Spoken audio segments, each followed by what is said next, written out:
Factory workers are susceptible to many types of common injuries at work. Those who sustain workplace injuries may file a claim for workers' compensation benefits, including paid medical expenses and partial replacement of lost wages. Here are some of the most common accidents and injuries in factories. Machinery accidents. Workers who operate machinery risk having a body part caught in the machinery and having a limb crushed or severed. It is necessary for the workers to have proper training and safety measures. Slips, trips, and falls. Factory workers slip or trip and fall on slippery and cluttered factory floors and fall from heights, such as from ladders or platforms.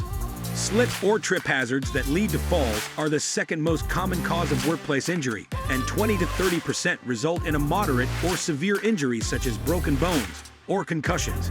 Employers must set up the workplace to prevent factory employees from falling off of overhead platforms or elevated workstations or into holes in the floors.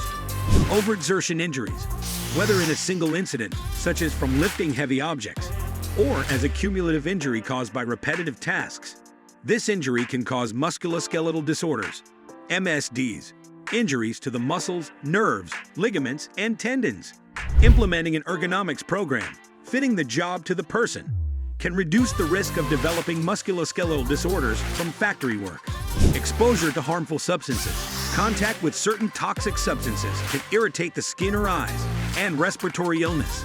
OSHA sets enforceable exposure limits to protect workers from the harmful effects of exposure to hazardous substances, including limits on the airborne concentrations of hazardous chemicals and requirements for appropriate personal protective equipment.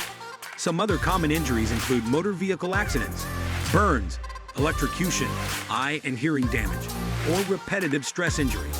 Most employers in Kentucky are required to carry workers' compensation insurance to cover the medical treatment costs of injured employees. However, some manufacturers and their insurance companies dispute work injury claims to try to save money. If you want to learn more, feel free to contact us or visit our website.